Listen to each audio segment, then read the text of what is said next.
To achieve its goals of creating sustainable urban environments, urban design must transform and improve the process by which it normally operates.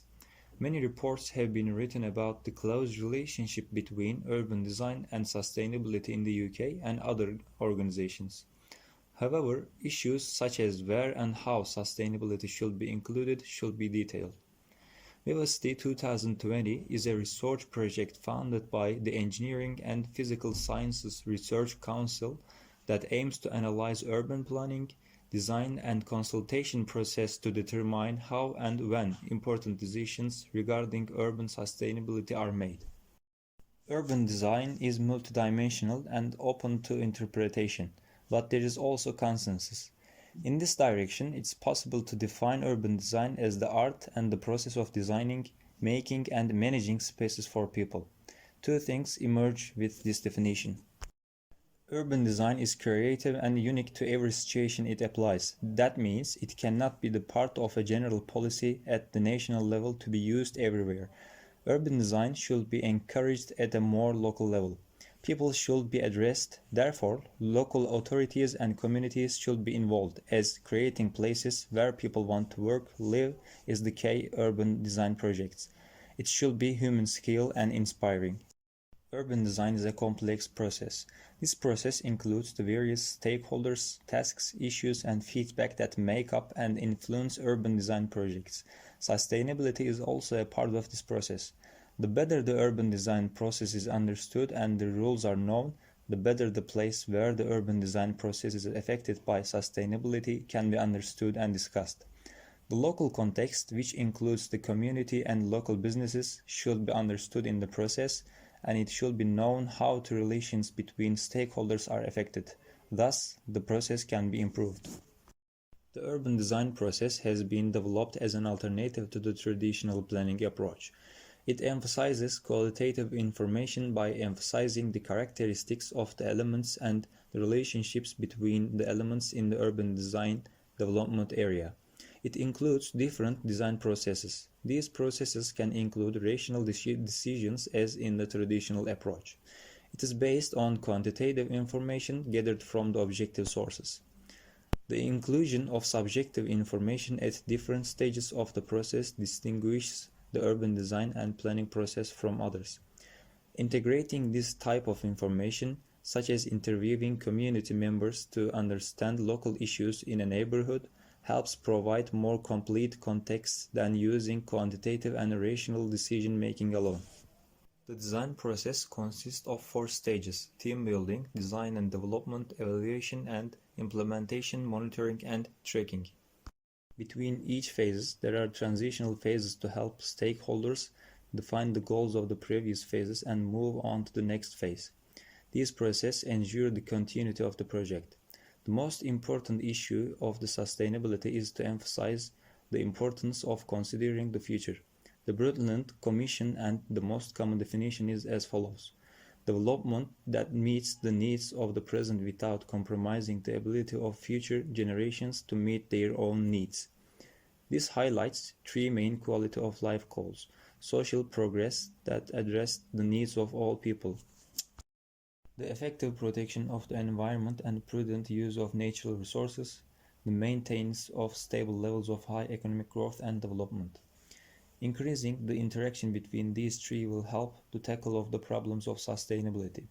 If we support urban sustainability, we can develop an environment that meets people's needs without jeopardizing the future in urban areas.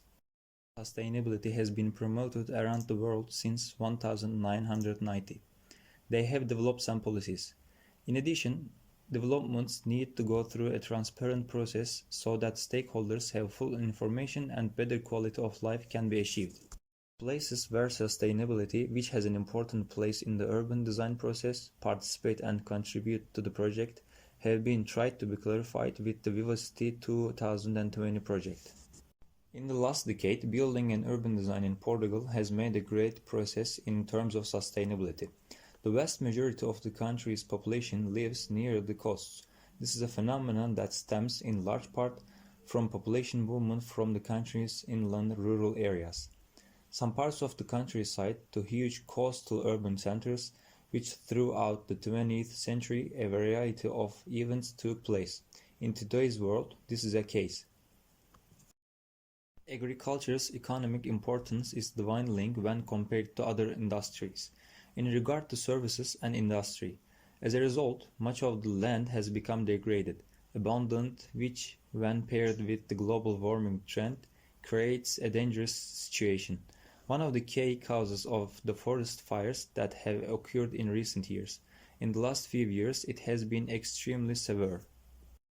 To achieve the objectives of creating sustainable urban environments, urban design is a normally transformed and improve the process in which it operates. There is a lot of talk in the UK and other organizations about the close relationship between urban design and sustainability. Report has been written, but issues such as where and how to include sustainability should be detailed. Generally, processes are carried out with silent and incompetent people. To solve this problem, the national government stated that the society should be included in the process and process should be kept transparent. Thus, where sustainability is embedded in urban design and effects of decisions taken are sustainable. Its effect on the creation of urban environments can be seen. While there were villas in the seaside resort of Villamour in 1966, it was converted into a suitable place for tourists in 1996 in accordance with the directives. It was aimed to use resources effectively by minimizing waste. Villamour is more distinctive and better integrated into its natural structure.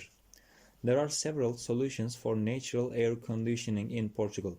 The most valuable solution in terms of sustainability is still natural ventilation of the majority of buildings in Portugal.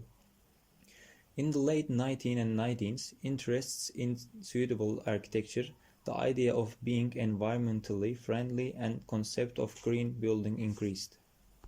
In Portugal, the comfort criteria are revised during the building renovation phase. During this revision, priority was given to the use of materials such as brick, adobe, wood, which are materials that require low energy in building construction. The use of high-energy materials such as glass and steel should be minimized. The choice of the building material is not only related to energy consumption, but also important in terms of economy and building design. For this reason, local materials and local operators should be worked with in order to ensure sustainability. In some parts of Portugal, as in other European countries, night ventilation, increasing the efficiency of glass insulation, controlling the depth of the building and making adequate shading are among the methods applied to prevent energy consumption.